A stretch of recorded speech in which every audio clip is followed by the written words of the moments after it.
matter what. All right, there are 47% who are with him, who are dependent upon government, who believe that they are victims, who believe that government has a responsibility to care for them, who believe that they're entitled to health care, to food, to housing, to you name it. That it's an entitlement, and the government should give it to them.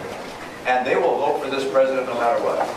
And I mean, the president starts off with 48, 49, 40, he starts off with a huge number. These are people who pay no income tax. 47% of Americans pay no income tax. So our message of low taxes doesn't connect. And he'll be out there talking about tax cuts for the rich. I mean, that's what they sell every 4 years. And so my job is not to worry about those people. I'll never convince them that they should take personal responsibility and care for their lives. What I have to do is convince the 5 to 10% in the Senate that are independent, that are thoughtful, that look at voting one way or the other depending upon, in some cases, emotion, whether they like the guy or not.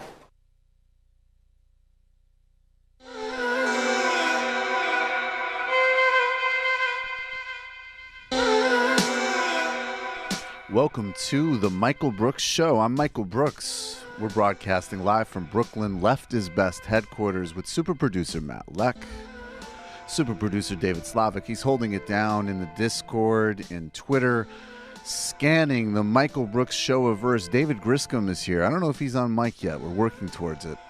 We'll see when he gets out of his shell. He is our resident writer, theoretician, and researcher. On today's program, Mike Hanna from Al Jazeera, global correspondent. We're going to be talking about Zimbabwe, the broader implications for Southern Africa, and what it means when a dictator leaves and potentially another one takes his place. Then Jade Hoy. There's going to be a little bit of tension in the room because he is, like Matt, a super producer. He's a super producer for Leverage the Chat. He's also a super producer for my homie, my comrade, my dear friend, Waz, for Waz Speaks. Jade and I are going to be talking sneakers, Kyrie on Twitter, how to cover basketball, and he is my best conspiracy theory friend, the smart, friendly Alex Jones. All on tonight's Michael Brooks Show. North Korea tested missiles today, launched an ICBM. The sun is out showing the dad. We'll get to that later on the program.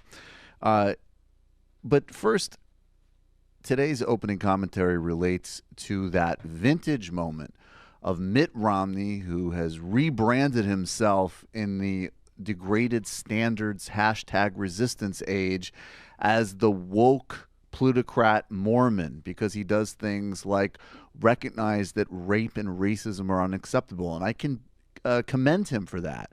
But God, our standards have really degraded, huh? That Mitt Romney, a embodiment of all of the worst impulses of the plutocratic elite that guide the Republican Party and all too much of the Democratic Party, could be praised in today's political context. And I bring that up because there are two things that are happening right now with regards to our modern politics, our top-down class warfare that defines today's Republican Party, that is embodied and extended by the infamous 47% video that sunk Mitt Romney's 2012 presidential prospects. First, the gutting of net neutrality.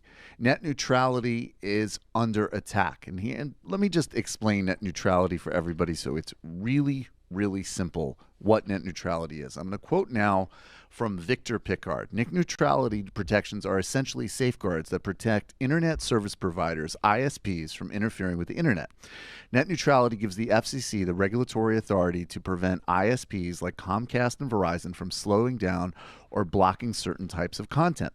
It also prevents them from offering what's known as paid prioritization, where an ISP could let particular websites or content creators pay more for faster streaming and download times. With paid prioritization, ISP could shake down a company like Netflix or an individual website owner, coercing them to pay more in order for it to be moved on a faster lane. Net neutrality often gets treated as a sort of technocratic squabble over ownership and control of internet pipes, but in fact, it speaks to the core of the social contract between government, corporations, and the public. What it really comes down to is how can members of the public obtain information and services and express themselves creatively and politically without interference from massive corporations. What this is, and this is according to a very, very basic Marxist understanding. This is an enclosure of the commons. The Internet Commons, which was a publicly funded utility, which allowed for the creation of a hybrid market and commons economy, is now being re-engineered by government to serve basically as a giant cash cow for corporations like Verizon and Comcast. This graphic will give you a sense of what the internet age might look like if the Trump administration's plans and the FCC under Ajit Pai continue to move forward in their mad rush to give more money and resources to internet service providers and block innovation and creation on the internet. Higher bills for you, slower stream times, and all going to some of the worst companies in the world's pockets. And this is just crude accumulation. This is the first wave of how a market works. There's always a commons resource. There's always something that is community developed and community developed. Maybe it's some version of a hybrid system where markets contribute, where government's the foundation, and where communities and the commons evolve something. Now it's going to be privately enclosed to create profit for incumbent legacy corporations that pay off Washington and exploit the public interest. This is happening in line with a massive tax giveaway scheme that is moving fast through the Republican Congress. This is the core Republican agenda. Make America poorer, sicker, and dumber. And it works together. It works together to enclose a commons, give a giant giveaway to corporations, and then design a tax bill whose primary benefits will be top-end earners and private corporations. The New York Times says the far-reaching tax bill, now like the one being considered, would touch nearly every American and every business, small and large. There are proposals that it could affect how much it costs for you to buy a house, care for a sick relative, adopt a child, and send the children to private school. As with any tax bill, there are winners and losers. Many households would pay less in taxes, but some would pay more, including about 13 million middle-class families, according to an estimate by the Joint Committee on Taxation. This also is going to involve massive corporate tax cuts and even increases for people like graduate students. Now, here's another way that these plans intersect.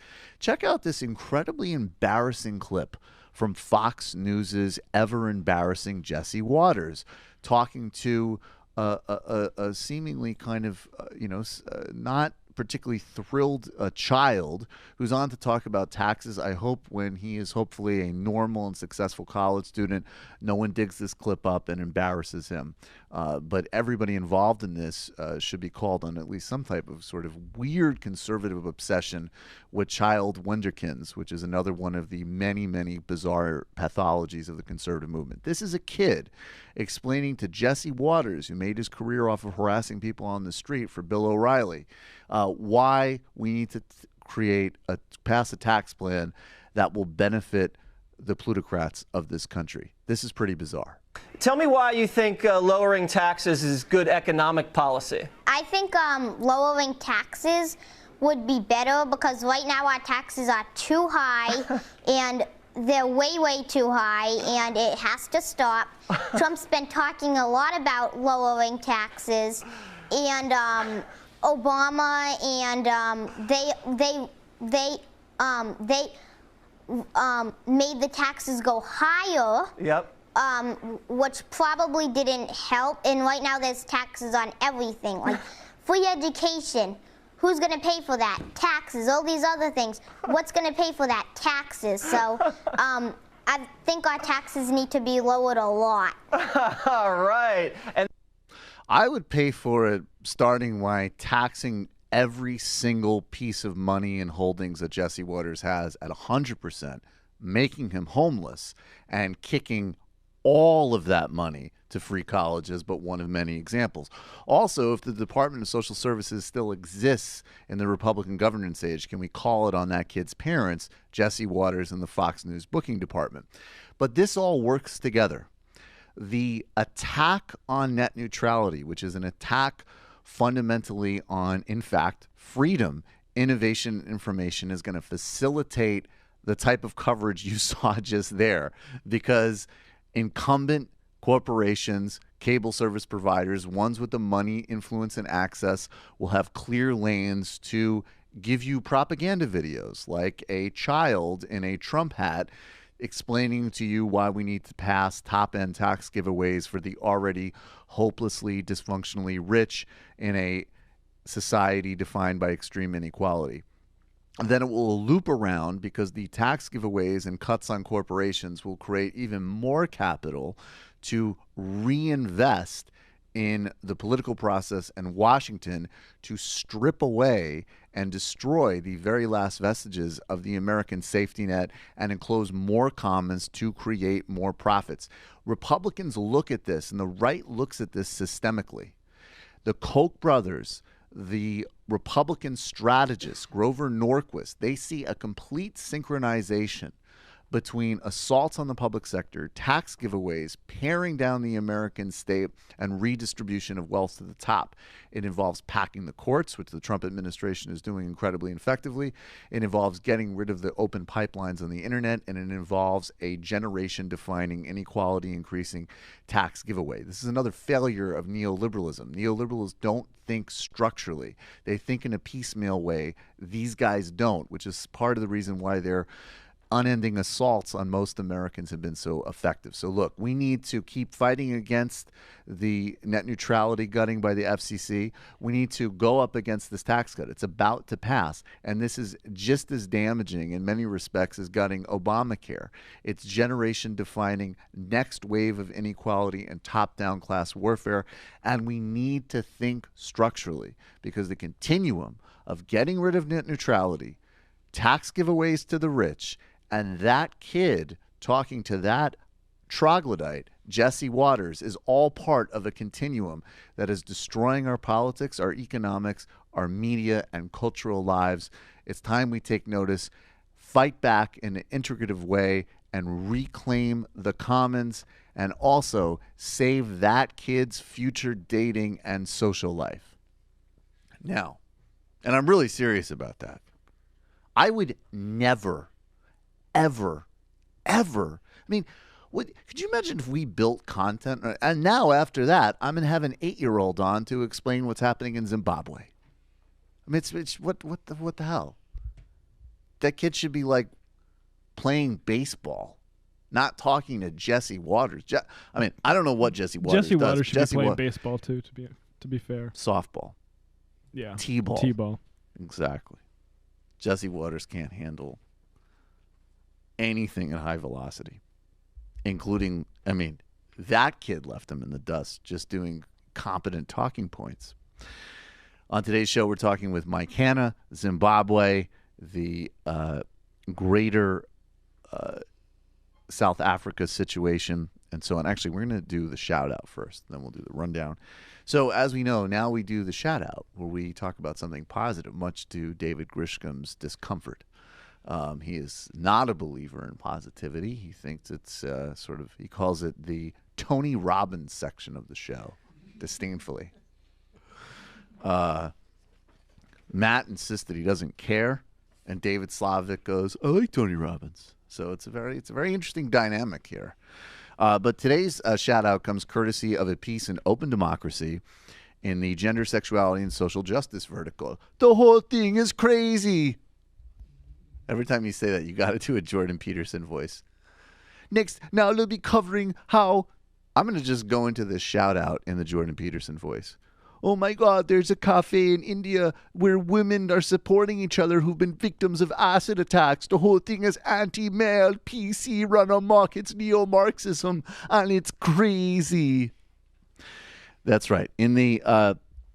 There is the Cafe Shiros in Agra, India, is run by survivors of acid attacks. This is actually a really, really disturbing story that turns into something that is actually inspiring. Girls and women who were attacked by male stalkers, jilted lovers, relatives, fathers or husbands, relatives or fathers are serving hot drinks and working as chefs. In one corner, a t-shirt reads, "Stop acid attacks and my beauty is my smile are for sale." Those who work here support a broader campaign for gender equality and for a public places without women fearing of violence and other forms of attack. And the article goes on to explain very disturbingly how much of a problem in India, in fact, disfiguring acid attacks are on women, but also the community effort that these women have built at Cafe Shiros. And the author says, my conversation with the woman at Cafe Shiros suggested that many acid attackers and perpetuators go unpunished by offering bribes or using their own influence to circumvent laws. And they can explain that justice can only come from the creation of spaces where they feel socially included by the wider community and from reinforcement of government laws. They demanded a greater focus on prevention rather than crisis response, and they expressed gratitude that they may continue with their lives in the cafe. Their ongoing struggle for equality reveals the real face of India. It's a really, heartbreaking, disturbing, and just grotesque story on one hand, but also incredible resilience and real bottom-up admirable social activism and innovation on the other. That is today's shout out, and I think there was enough disturbing content in it for David Grisham. Don't shake your head at me. You know I'm right.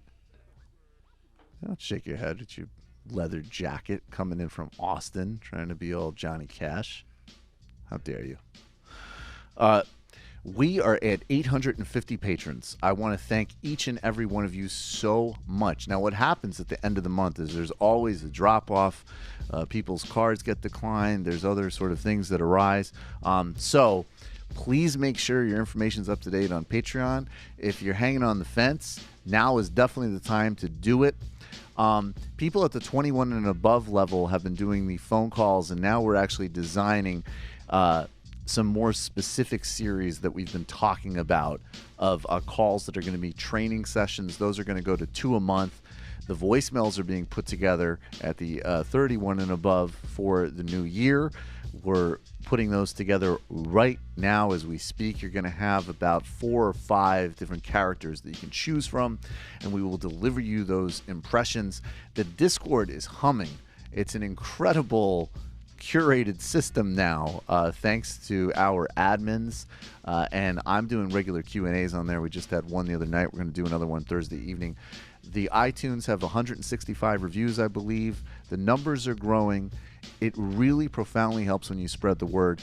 One piece of news I want to give you: when we get to 1,000, Matt and I are going to stream Wolfenstein, and we're also going to work a little bit with an animator to do some animations of some of the characters and impressions, and some of that will, of course, just be for patrons. We take care of our patrons here, and we appreciate each and every one of you so much. Of course, the show, each episode of the Michael Brooks Show is available in full on YouTube. All of the bonus content. This weekend's Illicit History is on the real Sosa from Scarface, the Bolivian cocaine boom, pre-Pablo Escobar, the role of the CIA, paramilitaries, death squads, Nazis, and how it led to the Iran-Contra affair. Last Sunday, Natalie Shore explained why we don't have single-payer healthcare in America. It goes back to a 1940s PR campaign by the American Medical Association. Plus, you get the post-game. Tonight, Leslie Hill III's calling in. We're talking for a few minutes. He's from the great show Struggle Session, which everybody should check out. And then I am going to wreck Jordan B. Peterson because the whole thing is crazy. And Right Wing Mandela is going to be responding to some Morning Joe clips, plus your calls and IMs. We're moving. I want to thank each and every one of you so much. Let's cross 1,000 by the end of the new year.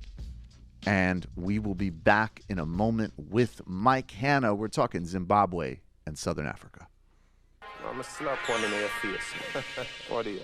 Me no take intimidation. For me, the little boy, me no fear man. And me we make to live up on this station. Come on, come and up your mother. Feel so your bad take for me bank robber. Two boots of each and this is under. You can't tell your face till you think like grabber. Don't make me go a dead of the other go link fagger.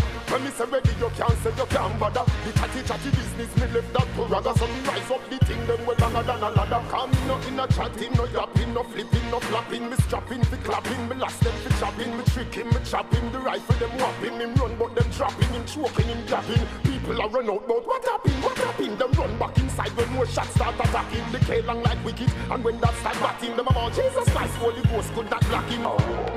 Me a real bad man, me a tell the pussy them again, me no pretend. I me no bad alone on the weekend. Say them a chat about them, gonna beat them. How I do them? Me a real bad man, me a tell the pussy them again, me no pretend. From inna the beginning till the world end. Some boy young go bad in front of them girlfriend, but me no soft like cherry. This a no cartoon and no Tom and no Jerry. Me call Sheba the criminal secretary. Make the pin touch the wings, smaddy go a cemetery. The pin me a talk, no in a no blackberry. That the firing pin we in a the blackberry top. Boy dress up in a black February. This me in a Christmas, nothing a merry. Come no in a chatting, no yapping, no flipping, no flapping. Me strapping, fi clapping, me last them fi chopping. Me tricking, me chopping, the rifle them whopping. Him run but them dropping, him choking, him gapping. People are run out. Welcome back to the Michael Brooks Show. Vibes Cartel to take us in. Joining us now is Mike Hanna. He is a correspondent for Al Jazeera, news presenter, analyst. He was former CNN Jerusalem bureau chief. Mike, and if I could presume, I would like to say senior foreign correspondent for the Michael Brooks Show. Indeed, yes, Michael. Nice to be back. It's great to have you. I really appreciate your time as always. And we're going to start. We're talking about Zimbabwe. We covered it a bit last week. There's a significant transition happening now. Let's play just a brief piece of sound from Emerson Mnangagwa.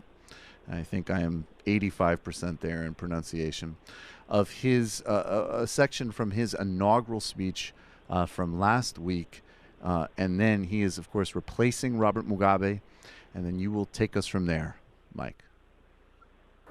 I will protect and promote the rights of the people of Zimbabwe, and that I will devote myself to the well-being of Zimbabwe and its people. Mike, who is this figure that has replaced Robert Mugabe, and how did this whole process come about, and what can we expect from him? Well, the key issue, Michael, is that Emerson Mnangagwa worked under Robert Mugabe as a liberation fighter, as a politician, as a state security officer for more than 50 years. So he is more than an acolyte. He is a devoted follower, has been, and was a person who probably more than any other single individual within Zimbabwe kept Robert Mugabe in power for such a long period of time. So he's a deeply significant figure. And the fact that he has now come to power raises questions, many delighted at the final end of the Mugabe era, but many still asking questions about a man who has been so deeply embedded in the ethos of Robert Mugabe and the way in which Robert Mugabe kept control of the country for such a period of time, whether indeed he can deliver the democracy that he's promised at his inauguration speech.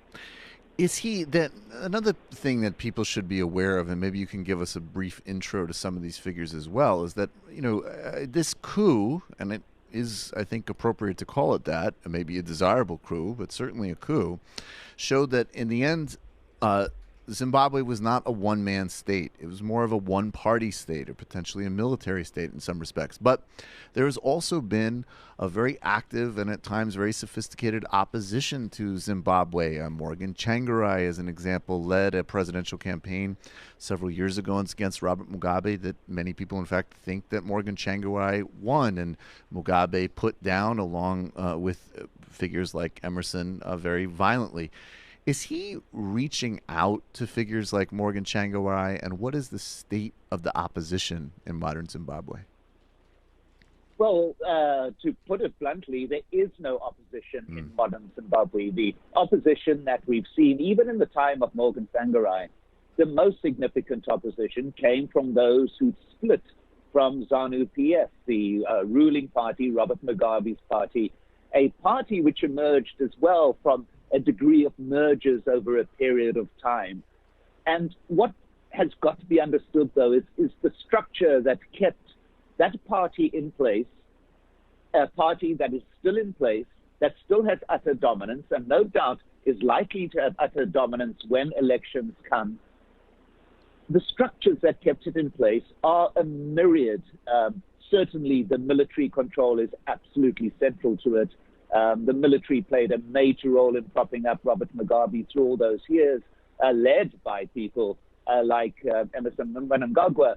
But one must also remember that this coup, as it is labeled, happened because the head of the Zimbabwean army, General Chiwenga, is an old comrade of Emerson Mnangagwa. He made a choice about the splits that were happening within ZANU-PF between Robert Mugabe's ordained successor, which was his wife, Grace Mugabe, and Emerson Mnangagwa, who'd been there for so many decades, who had always been considered to be the prince in waiting. So to understand Zimbabwe, to understand that the possibility of an opposition, as others might see it, is not really a viable option. The way things work there, and the way things will work even in a democratic society, is a splintering yet again of that ruling political movement, ZANU-PF. The way things change is for ZANU-PF itself to change.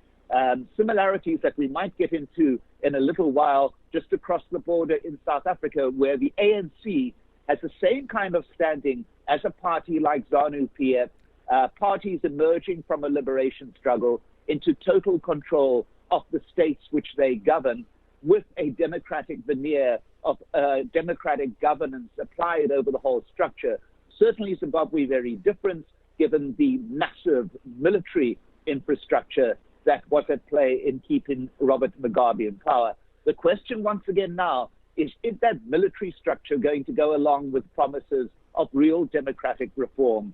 Real democratic reform means that each and every ZANU-PF member has to accept the primacy of the ballot box when elections happen, not only presidential elections, but obviously state elections, regional elections. These are the key times when people will make their choices about their leaders, who will lead them in the community, who will lead them as state in the state. But those decisions are not made necessarily on a party basis.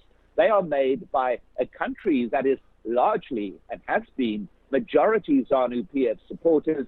The question is to what degree they will accept the concept in which the leader of the country and the governments of a country will be brought about by legal, unfettered ballot box procedure. These are questions that will come up in the weeks and months ahead, and the prime question really as well is whether Emerson Mnangagwa is the person who is able to deliver on this particular kind of process. Yeah, we'll definitely get to the ANC in South Africa momentarily. The other question I have for you, and this is, I think, a kind of also just a broader media frame question.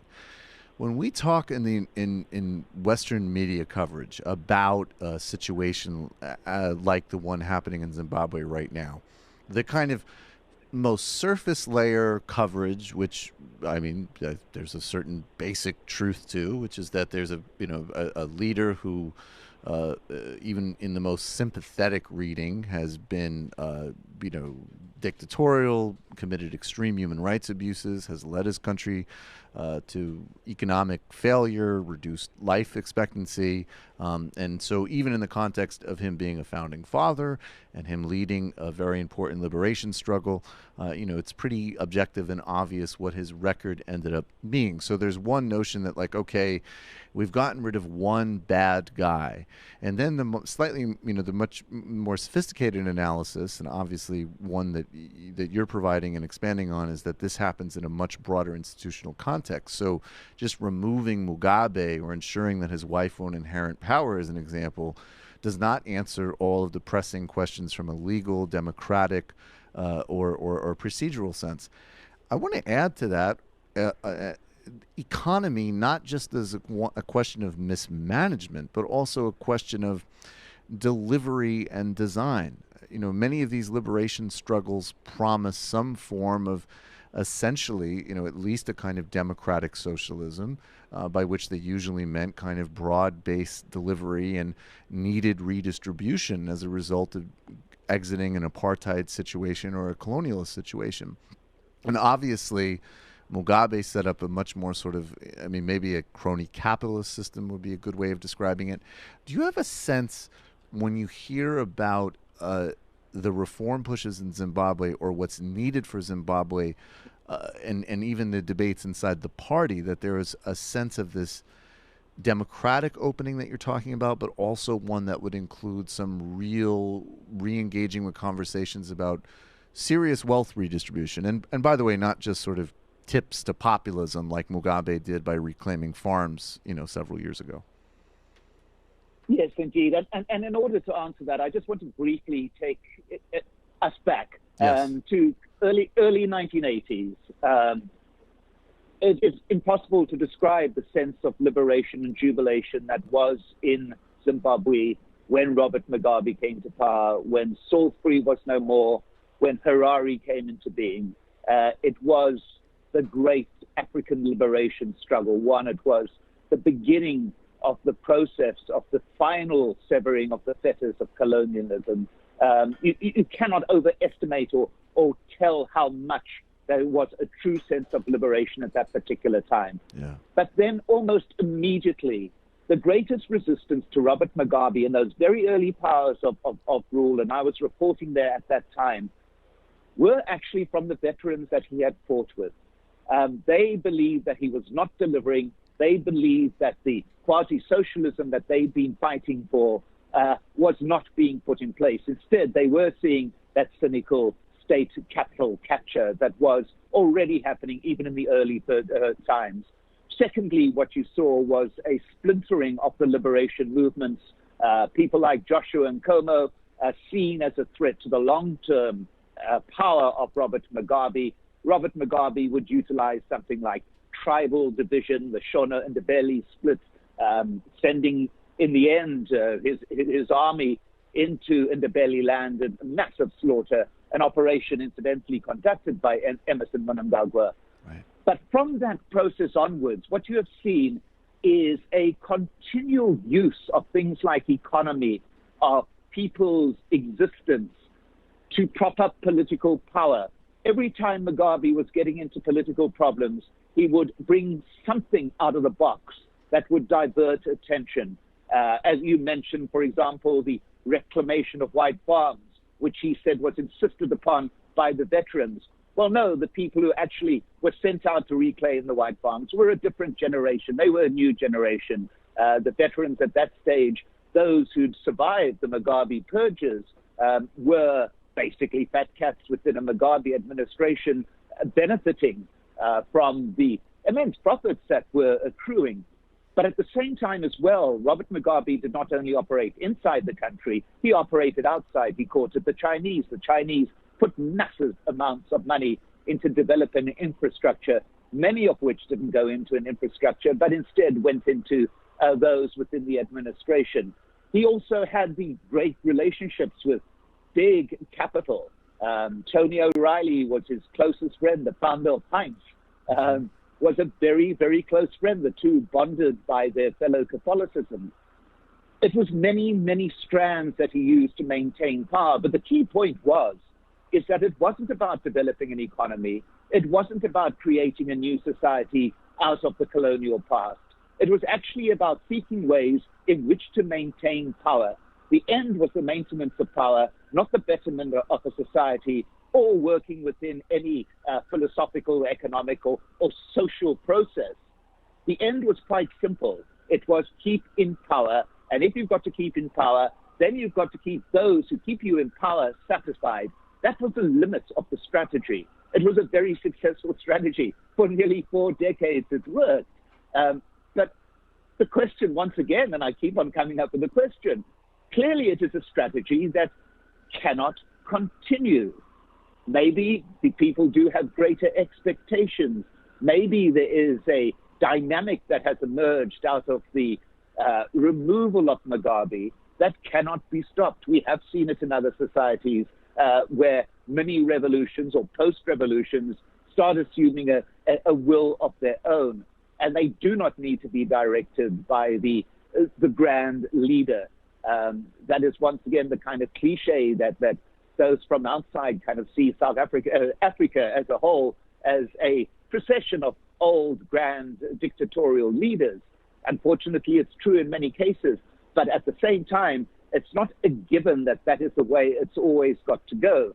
And that's again where Zimbabwe now is a template for the process of a proper change, not a change in terms of the way Western eyes would see it, in terms of perhaps ballot box processes, but in terms of the creation of a country that was promised during a liberation war, and whether the promise that was given to those who fought in that war and to their children who now live afterwards will be met. And that promise is belonging to a country in which everybody has equal rights, everybody has equal benefit, and everybody has an equal possibility of running governance at some stage.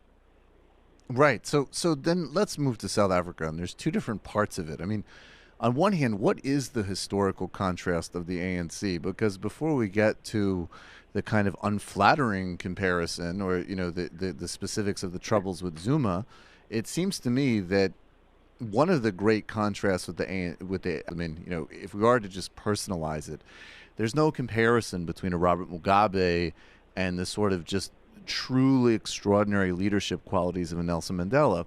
But also Nelson Mandela, if you look into the ANC even just a bit, and I know that few know more than you do, he was a giant among giants. This was a liberation struggle that had many different, you know, extraordinary kind of iconic leaders in their own right, and even just also, you know, maybe, you know, younger figures who maybe weren't quite at that sort of status, but were, you know, powerful and exceptional leaders and intellects like Thabo Mbeki or Ronnie Kasrils, these types of figures. It doesn't seem that Mugabe kind of allowed for that. So, you know, I guess just maybe draw that more kind of historic contrast between the ANC and Zimbabwe first. Well, the key issue is that the ANC waged the liberation struggle on the basis of non-racism, and it cannot be emphasized how important that was. The ANC looked very closely at what had happened in Zimbabwe in the early 80s and even during the guerrilla war. They noticed how the battles sometimes went into tribal lines. They noticed very clearly in the early 80s how Robert Mugabe's fallback was a tribal division. In order to continue maintaining his rule, yes, he did seek out and accentuate divisions between the country's two major tribes, the Shona and the Beli. The ANC recognized that. The whole basis of their liberation struggle had been one that was conducted on a non-racial basis, not only non-racial, but non-tribal. They realized the dangers that would happen. Subsequently, down the line within South Africa, the greatest threat to democracy was not seen as the white oppressor. It was actually seen as movements like Mangosuthu Buthelez's Inkatha movement, a Zulu-based tribal movement, which the ANC believed posed the greatest threat to the democratic process.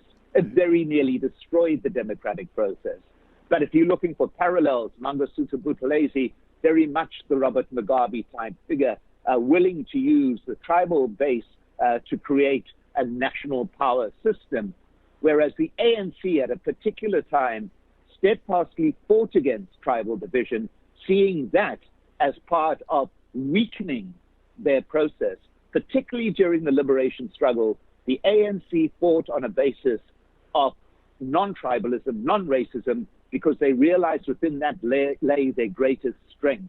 Not only their greatest strength in terms of achieving liberation, but the greatest strength as well in defying a white-only government, which itself relied on racial base to maintain its power. So that is a basic difference between the process that we saw in Zimbabwe and the process that we saw in South Africa. But now we've got to a situation, 2017, where a presidential decision is being made in South Africa by the ruling party.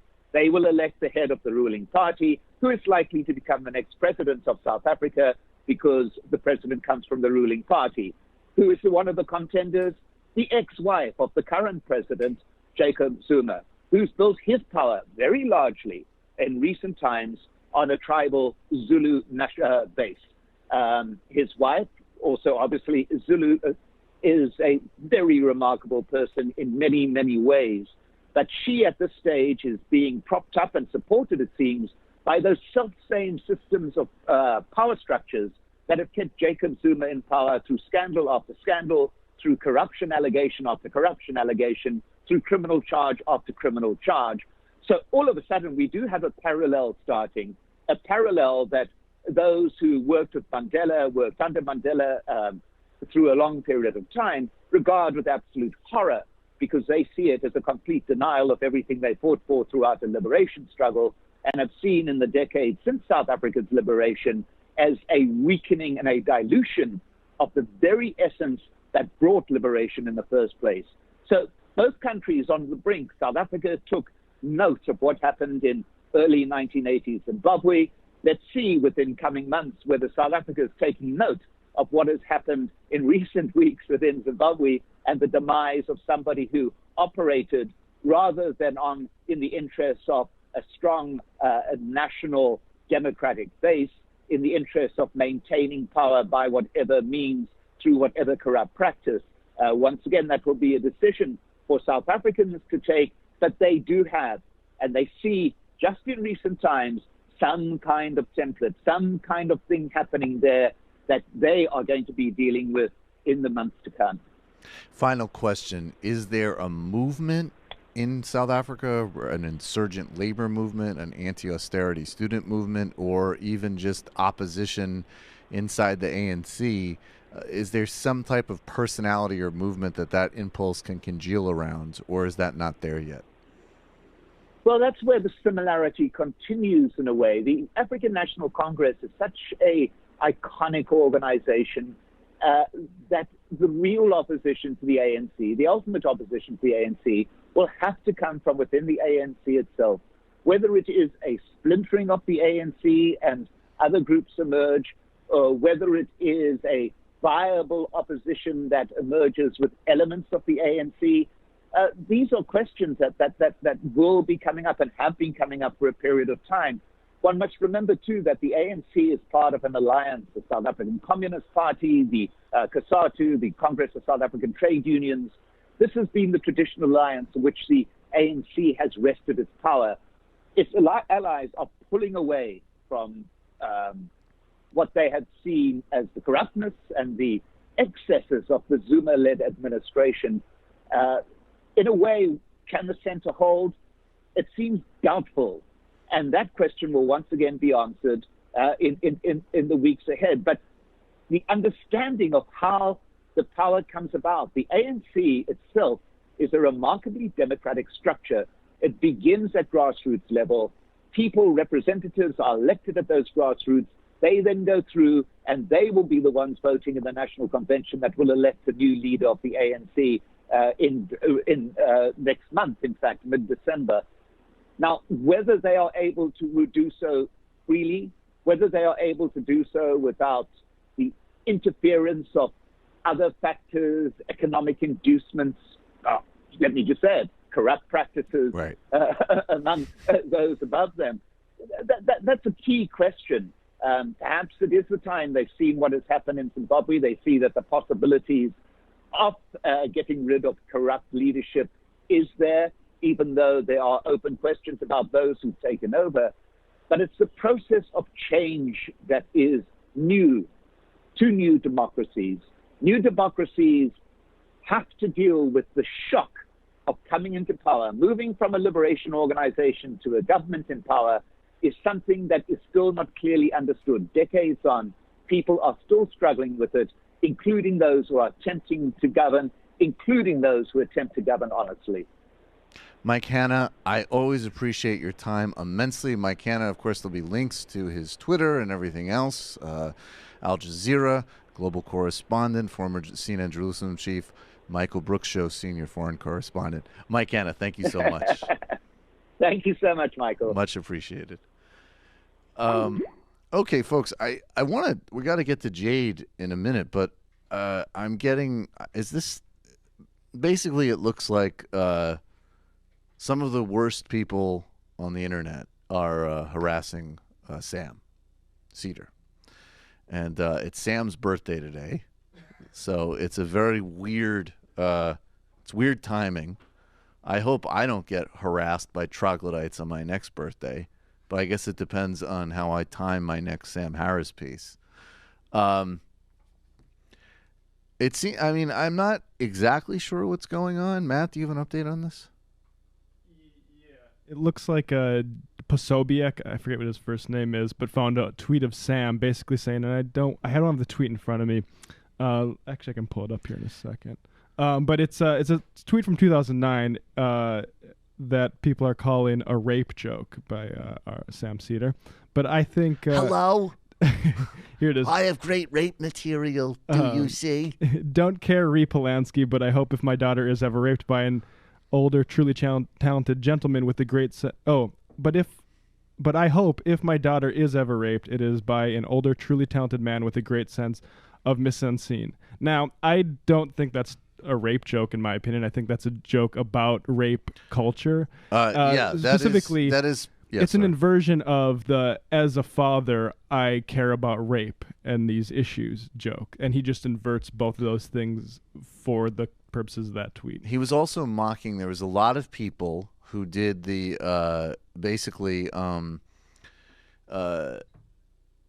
Roman Polanski's so talented. Who cares that he sodomized the 13-year-old? And we should let him come back into the United States, even though he basically, my understanding of Polanski is he fled to Europe after being accused of raping a child. And so Sam is also mocking that idea that, like, oh, well, he made Chinatown, so who cares? Or he's coming clean. Sorry, what? I said, or Sam's coming clean. Or Sam's So basically, these scumbags are trying to get Sam fired from MSNBC. Or us thrown off TYT Network. Us thrown off TYT Network. And basically, Sam was being totally sarcastic. Mike Cernovich, who's the other guy behind this, is mad because we've made fun of him on show. And what was the thing that Mike Cernovich wrote when he was doing the pickup shit? Didn't he write a column about... I'm not going to specifically say what it was, but all I could say is that Mike Cernovich has written some highly questionable things around things like consent. That's all. I'll just leave it at that. So basically, they searched in Sam's Twitter line. They went deep into history. They found a joke mocking rape culture and mocking people. They clearly just did a search to see which of his tweets mentioned rape. Exactly. They did that. And now they're trying to get him fired and thrown off of MSNBC. And these are the worst people in the world. They're totally disgusting. And it's interesting because we are, great social justice warriors, whatever the fuck that means. And apparently we're the ones who are we're freaked out about free speech and we don't get irony and humor. And somebody... And this is how much these people are awful that I have to take time into my show to defend my exploiter. From literal-minded morons. Yes, from literal-minded morons who are morons at best, disingenuous at worst, and really just some of the most disgusting people on the planet. And basically, they have done nothing. Nothing. I mean, I don't have all of the things about these two particular characters in front of me, so I'm not going to go into it from memory. But if you research either of them, these are two of the most loathsome, disgusting people available to current human experience. And they're going after somebody who has done more in a 15-minute span of work to fight against things like violence against women than these two have ever done in their entire lives. And in fact, perhaps they've been involved in maybe the opposite. I would speculate. They're disgusting. They're loathsome. And obviously, we'll have Sam's back, and I'm sure this will blow over. We're going to get to Jade Hoy in a few minutes. But first, speaking of loathsome, disgusting people and the need for gulags, so funny that it lines up with this new message from Maoist Bernie Sanders.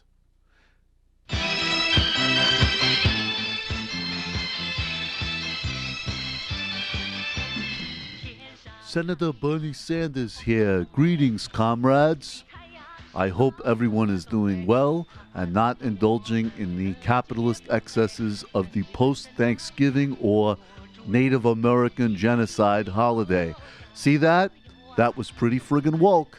Now, speaking of woke, I would like to do this week's gulag list for the goals of my first term gulag that hopefully I will be implementing, in my opinion, if I am elected in 2020.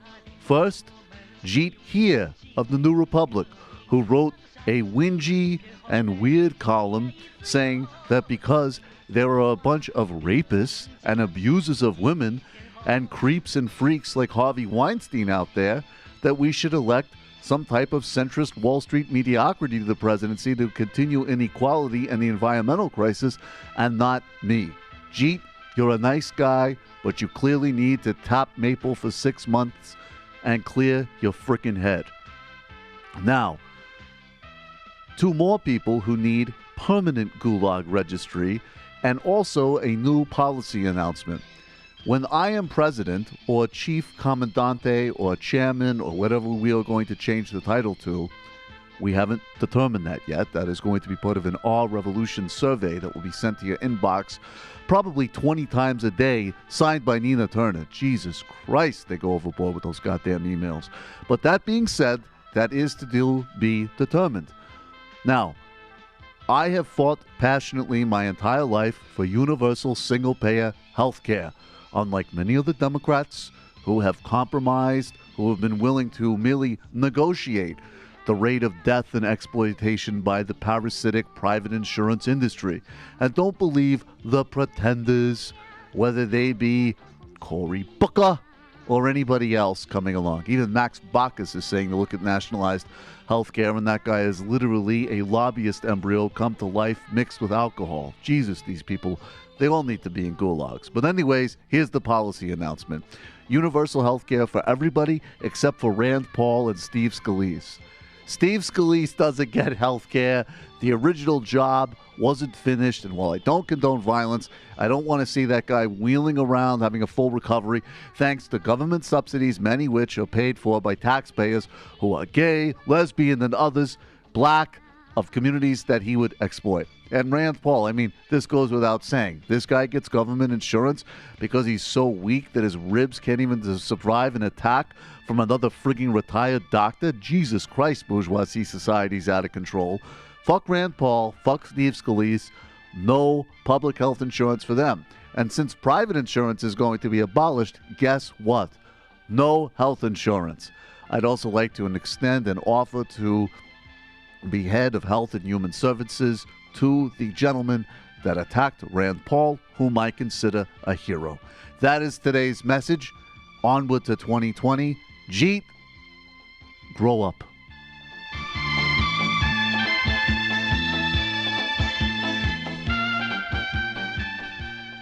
I dig that music so much. Oh, no. No, not. Yo, Jade, how you doing, man? Good. How are you?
Welcome back.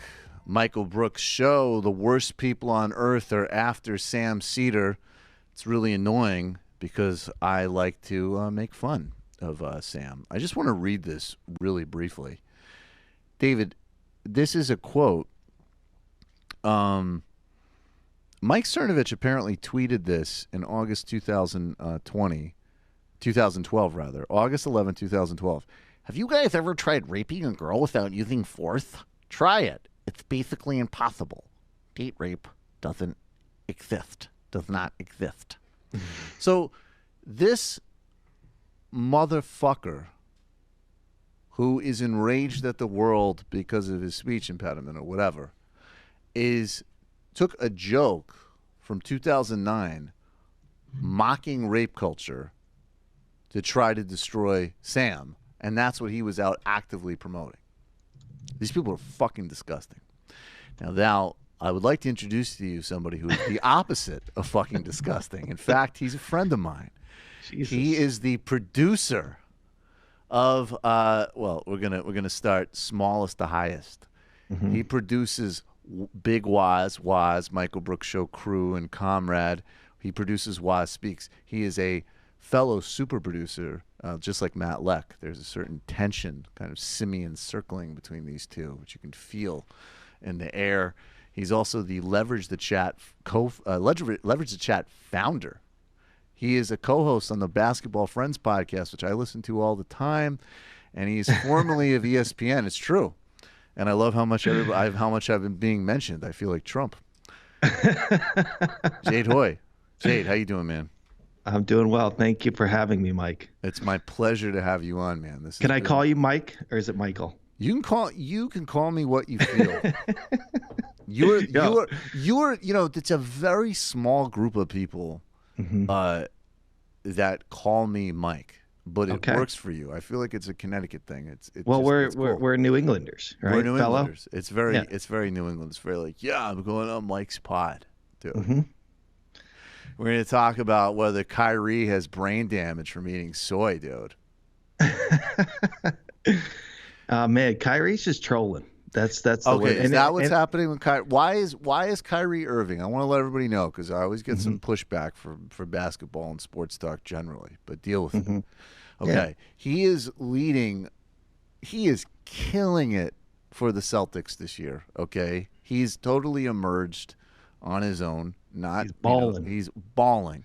Mm-hmm. He's also become a vegan, and he's also super active on Twitter, which leads to like a bigger conversation about how he covers sports. But first of all, give an example of some of the things he's tweeting out and saying, and then explain why you think he's trolling. Well, no, the thing that was the thing last year was he was saying that the earth was flat. Right. And that's problematic. I mean, even just from a conspiracy theorist, like myself, that I'm not with the flat earth thing. So, right. So he went about a year. I think he went for a year, and then this year, just a couple weeks ago, in fact, claimed that he was just doing it to show how people kind of fall in line with, whatever he says is, doctrine, and it gets printed in the media and such. Mm-hmm. So he's the rapper that started Flat Earth thing. Who was the rapper that put that? B.O.B. B.O.B. was the dude who put that out. And you know what was crazy about that was that B.O.B., and maybe we'll find it, put out an Earth is Flat track. And then what's his name? Who's the science guy? Tyson. Neil deGrasse Tyson put out a response track, and it was really a problem from a branding point of view because B.O.B.'s song was so much better. Like they go back and forth. Crazy how much better B.O.B.'s rap. I mean, to be fair, it's like Tyson's science is better, B.O.B.'s rhymes are better. Neil deGrasse Tyson, the other day, put out an image of the moon with an eclipse of the flat Earth and said, "Flat Earth theorists have never seen this before." But yeah, I don't know. That's terrible. I could see B.O.B. the other day said that slavery didn't exist because he's never seen a slave ship. Wait. Hold up. Is my board up? No. Oh, wait. I don't know. See how good a producer Jade is? He's so good. He's like, I don't know if your board's up. Should your board be up? Well, you know, He I'm thinks he's watching your show producing in the delay. show. That's why. Okay, so, dude, wait a second. I did not hear that B.O.B. said this. Yes. What's B.O.B.'s explanation? And I can't wait to hear this track. Why does slavery not exist? It's as simple as he's never America. What was it?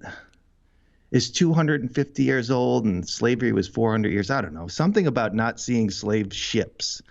So he didn't. So does he think that like anything ever happened? I have no idea, dude. I just kind of let that go. But unfortunately, like he gives conspiracy theorists a bad name. You know, that kind of shit. So we're gonna get to you. We're gonna get to your defense of the conspiracy brief in a second. I know you're itching to get there. You're itching. Getting back to Kyrie though. No, but this is the question I want to know. And then to tell me your bigger thoughts on Kyrie. But like, okay, I understand why B.O.B. needs to do this, right? Because B.O.B. is not like B.O.B. would not be mentioned on this show if not for saying that the earth was flat and slavery didn't exist, right? Like, there's no way he's in the zone. Kyrie is one of the best basketball players in the world. He's having an incredible season. Like, he's been part of really important teams. He's like, it's totally unnecessary. And I'm also just like, he went to Duke. He went to Duke, which, you know, whatever. It doesn't mean I don't care. One of my best friends went to Duke, so I would just like to take this opportunity to say Duke produces morons. No. But like, why does he need to do this? Like, what's the play here? He's already in the news. He's good. He doesn't need to troll. I don't know. I mean, I think that there's a side to Kyrie that's actually is that guy. I think that he probably did some learning and how stupid the flat earth thing was. Right. But like just recently, like he was questioning the moon landing, and that's something I can get with. You know what I mean? All right. Before we get my last question though is because I know like you're actually I'm not gonna blow up your spot like that, but I'm just saying you definitely had an experience of sports, and even like anybody pre-ubiquity of social media had an experience where you could follow athletes and have a feeling that they were kind of iconic. They were sort of a little bit removed. And now all of these guys, they're on Instagram, they're on Twitter, they're on Snapchat, they're constantly available. And they're usually like, I mean, some of them are more likable. Like I'm a LeBron defender. I like Steph Curry like everybody else does. I like what Kyrie is doing for the Celtics, even though he's ridiculous. But I guess it's like, the whole, like, these guys are not, you can't put them on a pedestal anymore. And what's that like from because you actually cover and talk about these people professionally. Like, do you prefer that they're not kind of like mystical, interesting, like removed hero figures anymore? Or do you like that, you know, they're like everybody else. They're like politicians, actors, whatever, and they all have been knocked off a pedestal, and they're all on Twitter, and they're all sounding like everybody sounds on Twitter, like morons. I think the thing that people don't understand is how young they are. You know, I mean, especially with the basketball players, they're like 18, 19 years old, which is, you know, half my age, maybe. And so there's that. You know, the other thing is they're not obviously all the same. Like, you get a wide variety of different personalities, and you know, as they grow up and get older, they get more interesting, like anybody, honestly. But the thing that you have to also keep in mind is how much money. You know, they're not necessarily people as you interact with them, especially being, you know, from a sports media company like ESPN. You're really interacting with a brand, right? And so they're taught from a very, you know, the moment they get into the league, how to function as a brand, not as a person. So they're being told by their handlers how not to do all the interesting things you want them to do. You know what I mean? And so you kind of have to wait unless you get a very interesting dude. That's why Kyrie's interesting anyway. Right. The fact that he's even giving us this much is 90% more than you're getting from most of these athletes, because most of them just give you what they call game speak, you know. But, you know, when they leave the league, that's for like Steven Jackson, for instance, who's been on our show, is really, really interesting, and talks a lot about his background and the way he was brought up. So maybe you just have to wait until they get out of the NBA. Right. So, I mean, so then, yeah, because there are guys who definitely they use their social media just like every other platform just to be like, yeah, I got to go out there, work out, play hard, got to train, got to play D. Thank God. God bless. That type of stuff. There's definitely like, right. Players are becoming more woke, right? But don't they have to be? Wouldn't they have to be woke, like, to be in the contemporary, like, just even, again, brand-wise? Like, how can you play in the NBA space and not be woke, just even demographically? You have to be. Yeah. I mean, it's part and parcel to being in the NBA now. It is the most socially conscious league. I think that's why I was drawn to it. Yeah. I wasn't necessarily an NBA like deep fan when I got into it. It just so happened that my skill set kind of aligned with the culture at ESPN. I mean, trust me, like the football culture is not where you want to be. No. So it's, for me, it was like who smokes pot, here, and it was the NBA heads. You know what I'm saying? Like, so to speak. So and also not so to speak. Quite literally. Yeah, quite literally. Let me look. Even on a very amateur level, getting lit and playing basketball is a very unique experience. But I am curious. I mean, what? How did you sync up with B.O.B. and when did you first start thinking that slavery never happened? Oh my God! Am I going to get you in trouble with the Black Opinion Matters pod? Nah, they love it. They love it, man. Why do black people enjoy stupid white people behavior so much?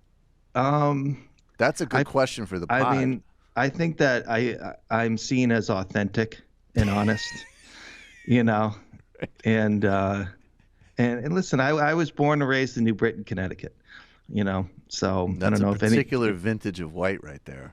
So there's I don't know. Dude, make the case, because, on this show, obviously, I think that there's a ton of things that I wouldn't even call conspiracy theories, right? Like, has the CIA and the United States instigated coups across the globe? Has there been relationships between intelligence agencies and drug traffickers and death squads? Is there corruption in the political process that allows Wall Street to own everything? Do the big internet service providers that are about to destroy net neutrality? Like, there's corruptions and conspiracies everywhere, but I've never been in the moon landing zone. Break it down for us. Bring the moon landing truth to the Michael Brooks Show. By the way, Anthony LaPay says hi. He nice. is the founder of the Guerrilla News Network, and he is a friend of mine. Nice. It's same dude. I was actually doing a record for maybe a conspiracy show that I have in the works, and I was talking about the moon landing, and for me it's kind of a simple thing that has to do with what I do, which is take pictures and take video, and if you look at the images that came from Apollo 11, they were shot under very, very stressful conditions. Right. The cameras were mounted onto the chests of the astronauts. They had to do all types of calibrating and focusing and whatnot. And when you look at the imagery, and you can do this on government websites, you can look at sequential imagery 1 to 1,000 because they didn't edit any of them, and they are all perfect shots. There's no, like anybody knows, you take a picture, you're going to have. David, are you doing perfect shots for the Instagram like this right now? You're going to have duds. All right, yeah, good. Hey, okay, so I just want to say I'm going to bring super producer Matt in here in this conversation, and I am ambushing him a little bit, but as I said, there's already the tension between both of you being super producers, so there's already some of that. And I would say that Matt delves into the conspiracy universe, but maybe in a very different way than you. I'm not sure, actually. I mean, Matt, moon landing. What's going on? What's the response conflict right here? I'm generally a believer that we went to the moon. Okay, but what about the still photo theory that you're getting broken down with right now? I think those sort of anomalies, I don't know. To be honest, I haven't really dug into them much. But I generally think that, like, when I have, it seems like there's explanations for it. And look, I'm not saying I 100% believe anything that our government says that was helpful to us in the Cold War. But I'm skeptical. NBA comment right there. I just think that pass the blunt. There's a lot of there's a lot of I don't have my mic up for him. There's a lot of I don't know. That's probably enough for me. All right, so guys, but let's have a meeting of the minds on one thing. You guys are both JFK assassination aficionados. Oh, nice. What is, if you were to both give me and start with you, Jade, like, what's the thumbnail of the real thing that happened with JFK? I want to hear both of your guys' versions of the JFK assassination. I fall in line, with the movie that was done by Oliver Stone and based on the book by Jim Garrison. Right. And, that there were elements within the government that were very unhappy with Kennedy and the direction that he was taking the country, specifically not to Vietnam. I think that he was coming around on the ideas of peace. He was back-channeling conversations through the Pope with Khrushchev. Mm-hmm. And he knew that the generals in the United States were crazy. I mean, they wanted to nuke Cuba during the missile crisis there, and he needed to go. He had fired pretty high-level people in the CIA, and so that's kind of it. I mean, if you read On the Trail of the Assassins by Jim Garrison, I'm right there. Well, I am going to read it because you recommended this to me recently. I'm about to order that myself. Matt, JFK. Yeah, I'm similar. Maybe one area of disagreement was I'm not so convinced that Oswald wasn't the shooter. I think he could have been, but I think like it's more interesting looking into this guy named Antonio Veciana, who was with this right-wing Cuban group Alpha 66. Alpha 66. Who he claims he saw Oswald with a guy named David Atlee Phillips, who I think was possibly he was in Guatemala. He's a CIA guy. And I think those sorts of connections are where it gets really interesting. But I generally think like the ballistic stuff, I think too much JFK assassination stuff gets bogged down in Dealey Plaza and ballistics that we frankly don't have good enough measurements on this stuff to be certain about after all these years. But going into, I think generally it was a Cold War, like we're pissed about Cuba, we need to, and I also like the argument that JFK was too pro sort of African national movements. He didn't want to intervene in as much of those. And I could see like if that those bluesmen want to liberate their countries, we should let them do it, God damn it. And then they got killed, right? Like that one. Yeah.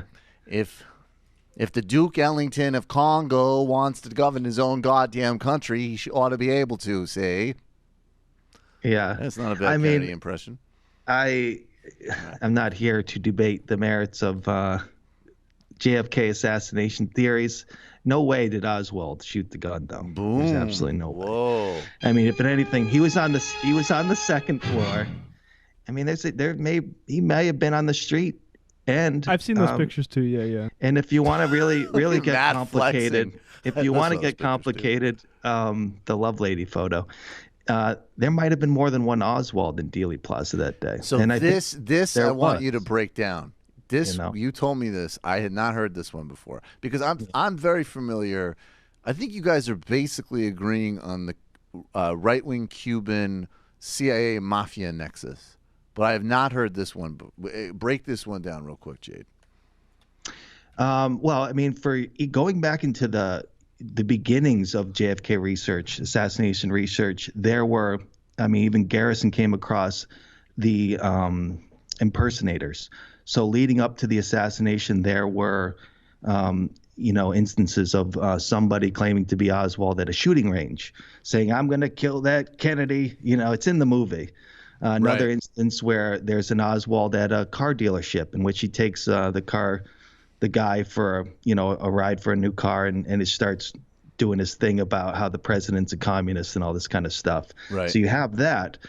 But more recently, there's a book by John Armstrong, a professor from a university, I can't remember now, worked for 10 years. The book is called Harvey and Lee. And essentially it details that there were two Lee Harvey Oswalds, one by the name of Lee, one by the name of Harvey. And they were being groomed by, some type of shadow government organization, as some say MK Ultra, from a very young age. I'm talking about elementary school. And he uses primary documents and, notably like the Warren Commission documents and the volumes, 26, volumes, Warren Commission, to demonstrate that there is a Oswald in Japan, and at the same time there's an Oswald in California. And he just details this, chronology all the way into Dallas and Dealey Plaza the day of the assassination, all the way till the theater. Like, apparently, according to his book, the two Oswalds were both in the theater that Oswald was apprehended at. It sounds like a good. I like the script. It's an amazing. Actually, that's crazy. It would be an amazing series for a television show. No, for real. That would be a really interesting series. Matt. Jay, did you have a opinion on the Ted Cruz Lee Harvey Oswald story? Yes, this is the best one. I didn't. That Ted Cruz's dad, of course, Donald Trump implied that Ted Cruz's dad was involved in killing JFK, which, okay, can we just, this is these moments, and I know this is a very low prior to me, but these are the moments where I think in the interest of honesty, we need to give Trump props. He basically insulted Ted Cruz's wife, implied that his dad was involved in assassinating Kennedy, and still was like, waiting for my endorsement, Ted. Mm-hmm. That is that's some real dominance right there. You don't have any. Okay, but dude, okay, I'm not the conspiracy. Like, between you two guys, you're much better than I am in this stuff. But I have to say, and Matt and I have had this conversation many times, I don't think that Ted Cruz's dad was involved in assassinating JFK. But at the same time, like, former Castro-Cuban turned born-again Christian in Texas involved in the oil industry. That guy wasn't connected to the CIA? Give me a break. Of course he was. George Bush Sr. is been said to have been in Dallas at the time. Yeah, Nixon was there just before. I mean, that's my theory about Ted Cruz's dad, is that I don't think he was actually in New Orleans, but I think Roger Stone knows that Ted Cruz's dad was in the CIA, and that he was probably, maybe in Miami, in Florida, or doing something CIA related in the 60s. So you say he was involved CIA related, like cheating on your mother again, Ted. So you publicly say that he's involved with Oswald, making him have to come up with some sort of story of what he was doing at the time, which he hasn't. Right. Well, I had that. I mean, Dallas was only one of a handful of cities that the operation could have taken place. Chicago was on the list. Miami was also on the list. With those corner shot, I've seen that too. There's Miami, and in Chicago, you're right. There were worries that there were other people up in on the parade route or whatever, waiting to get a pop at him. Jay. Right, and so there were other quote Oswalds in those cities, right? There were other whatever you want to call those, agent provocateurs. There was one in Miami ready to go, so I want to definitely read the Garrison book for sure. I got to ask you, I want to do a couple minutes on sneakers, but I got to ask you, I mean, do you think, Sam always says, and I like this quote, that if Alex Jones didn't exist, the CIA would need to create him.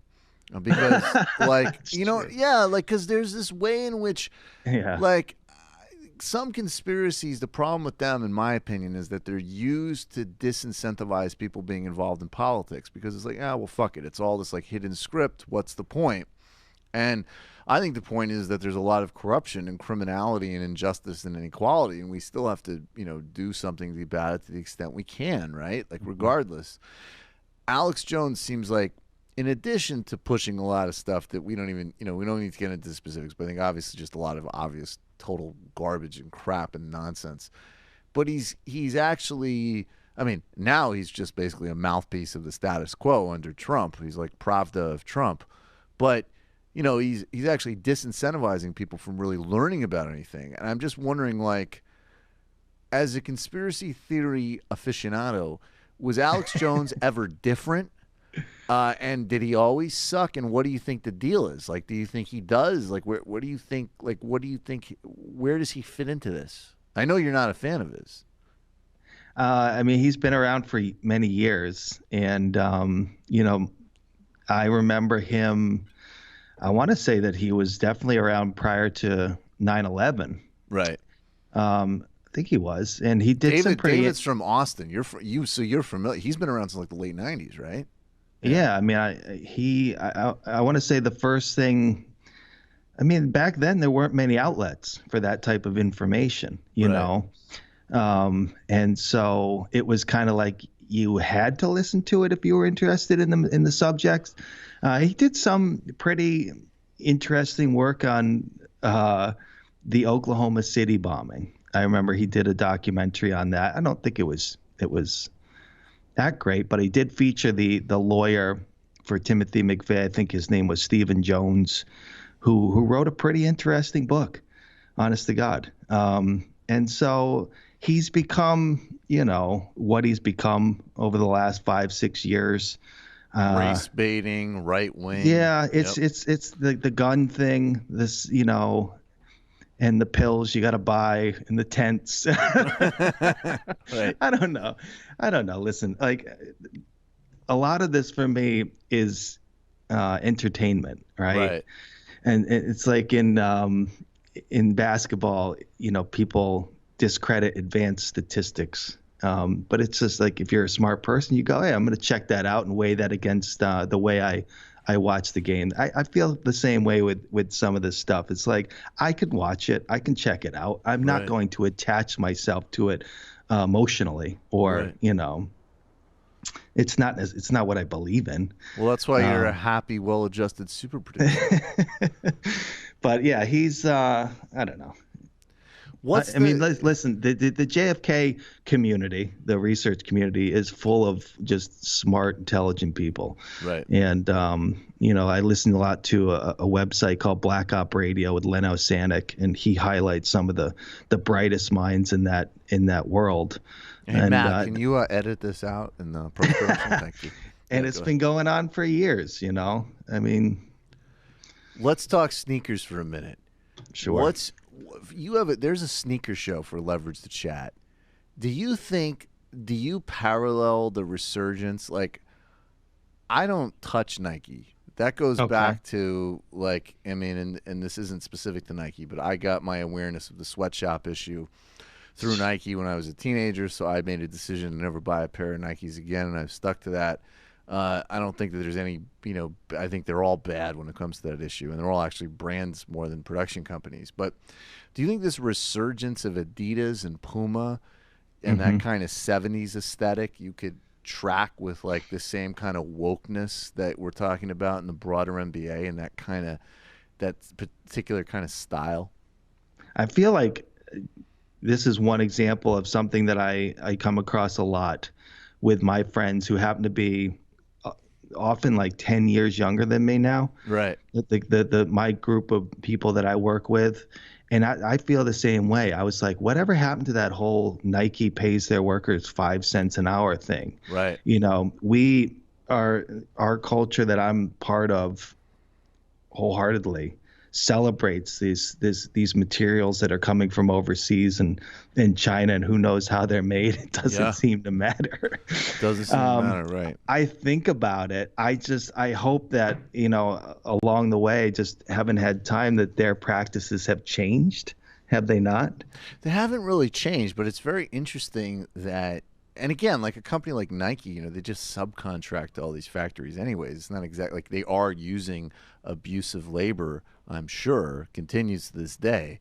But I mean, you know, they're not. They Apple? don't own. Yeah, they all do, and they aren't actually owning. You know, these factories are middlemen. And essentially, like, you know, Nike's literally a brand company. But I think it is interesting that, like, now on one hand, you know, Nike needs to put out commercials, as an example, that totally acknowledge the broader environment of things like Black Lives Matter and, you know, and sort of more conscious kind of speaking out.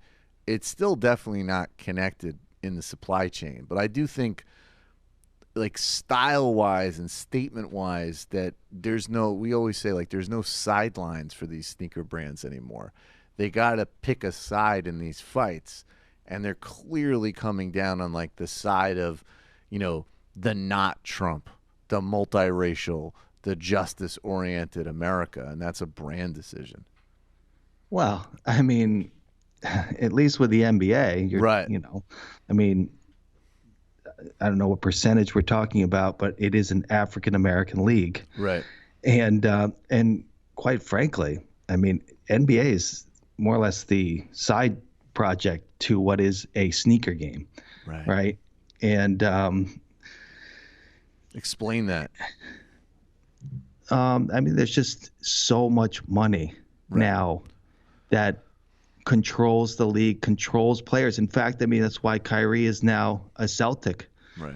For all intents and purposes, he needed to get out of the shadow of LeBron to, you know, enhance his sneaker brand. You know what I'm saying? Yep.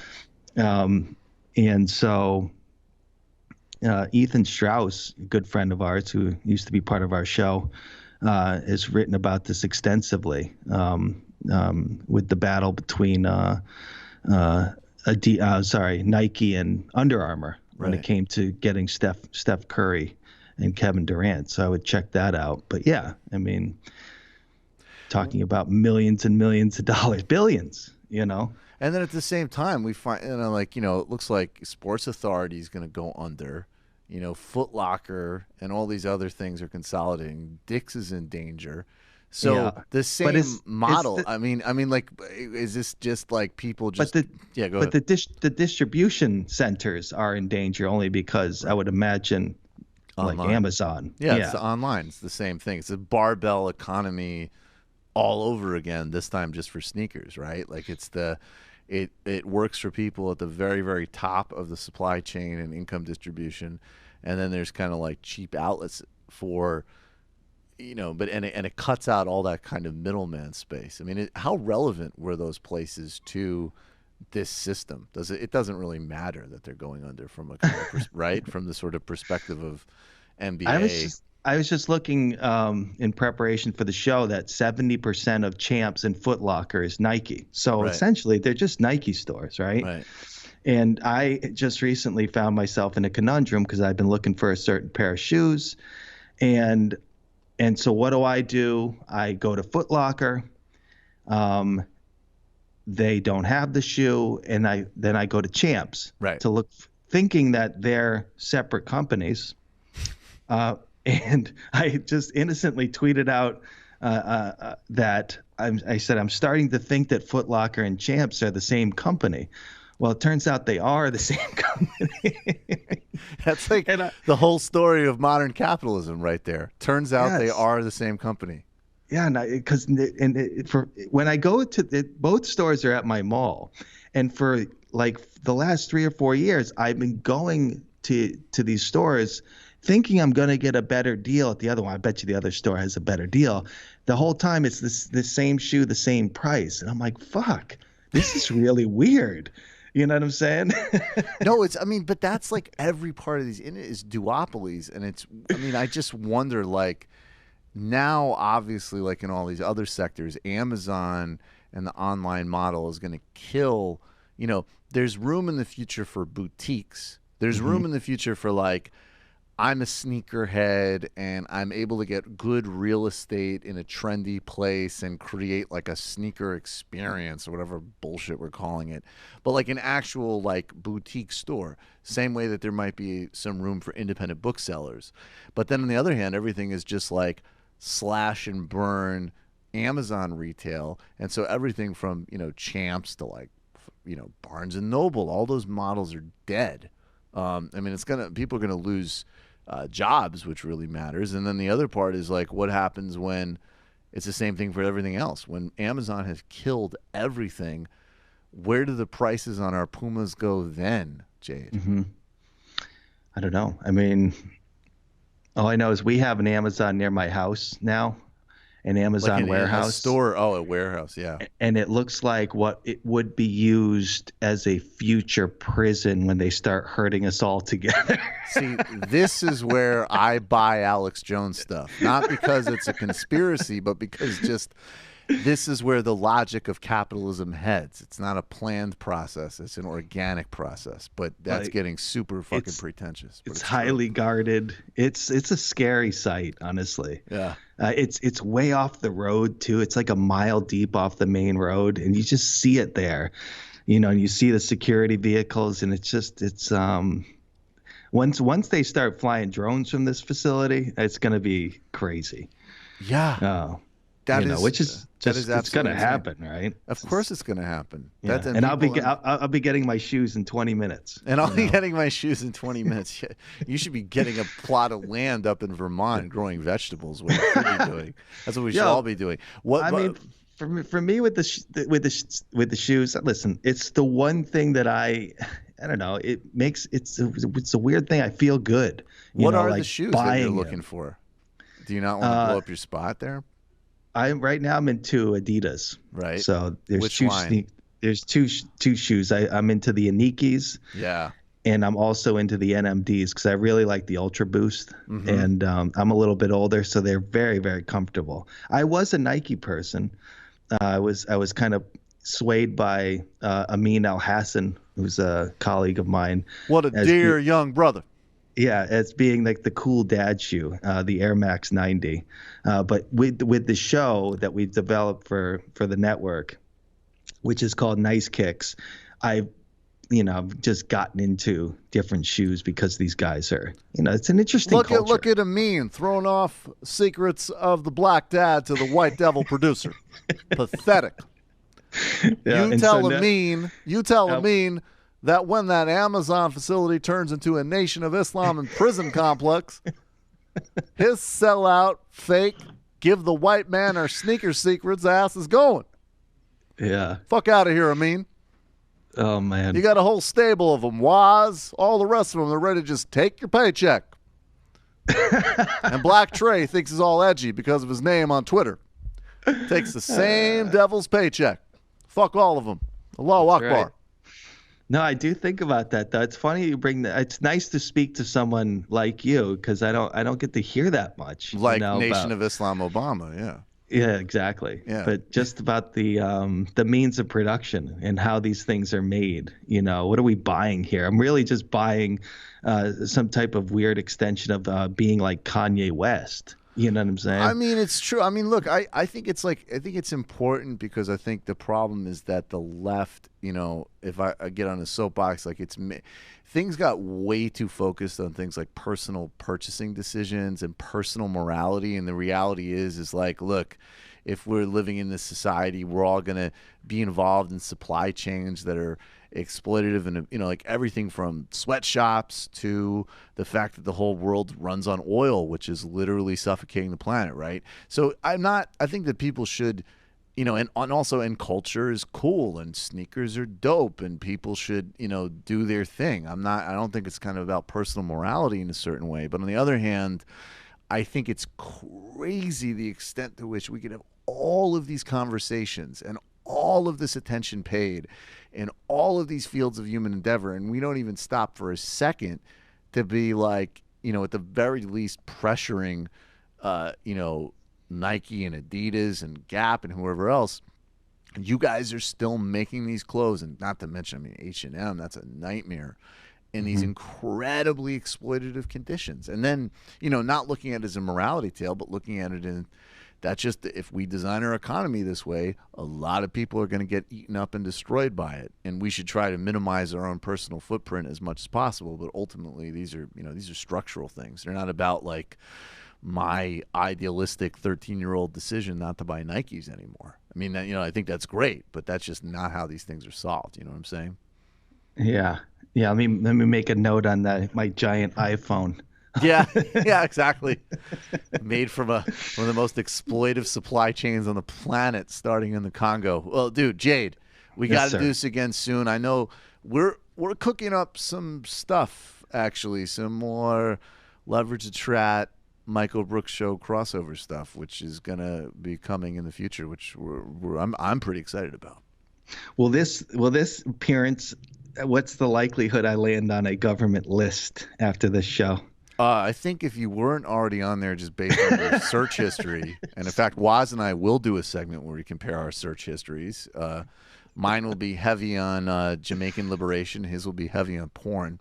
And we will do those comparisons. No, but dude, I think you're already on a list. Yeah, probably. I think at this point, if you are not on a list, you're just not. What kind of self-respect can you have? Mm-hmm.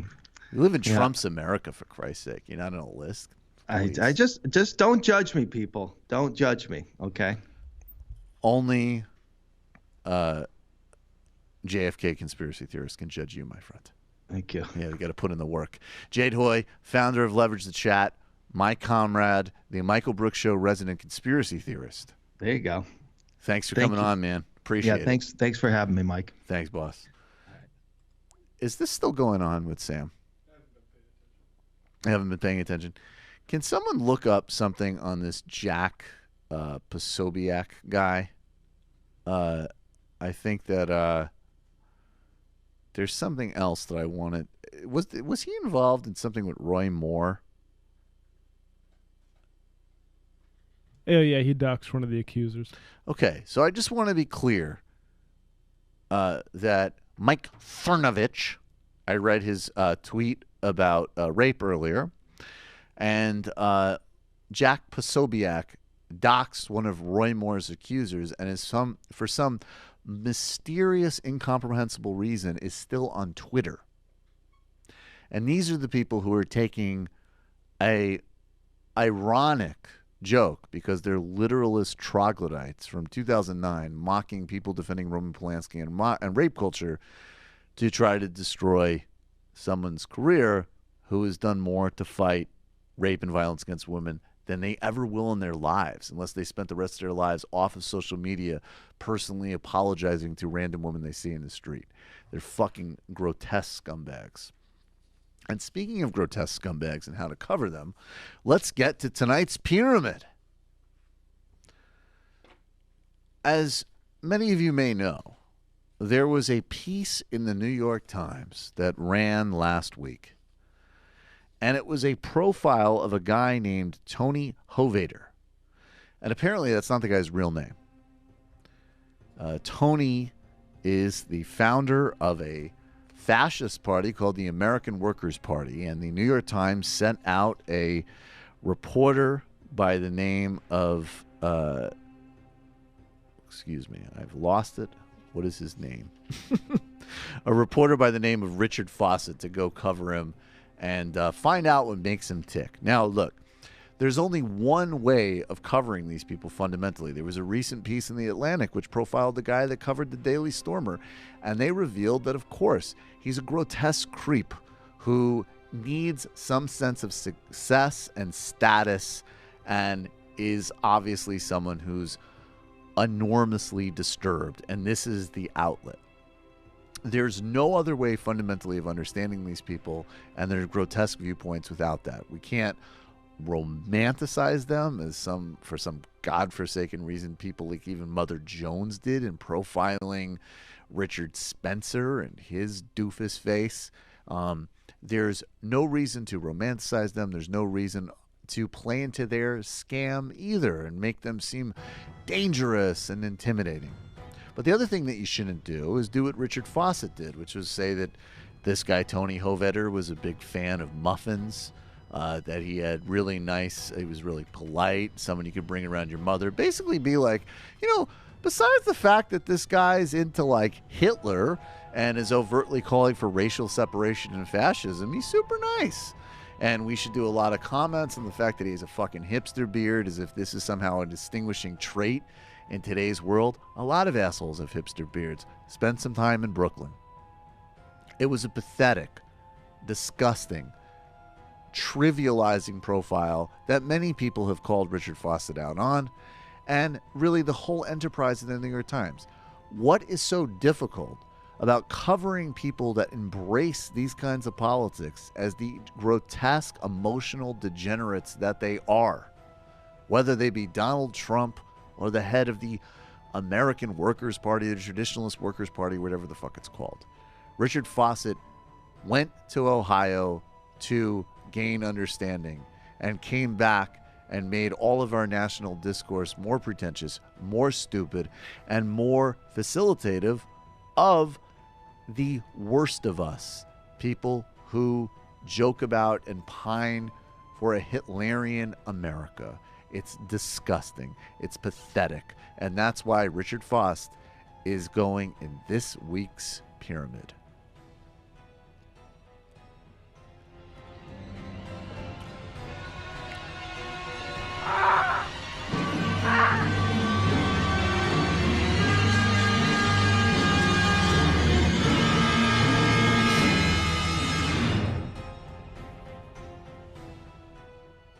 Look at those credulous eyes.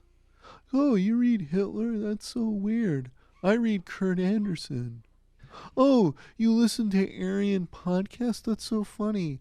I like This American Life. Just a media note, it's as much Fawcett's fault as the editorial staff of the New York Times. Fair who enough. drop the ball on this shit all the time. Like, you should have somebody who this is their thing, right? Right. Like, especially now, like, it's clear that this is going to be a problem that we're going to be dealing with.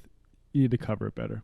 Yeah, how about maybe you hire somebody like the great Corey Pine, who actually understands these things, who's actually established links between alt-right internet writers and an incredibly dangerous billionaire.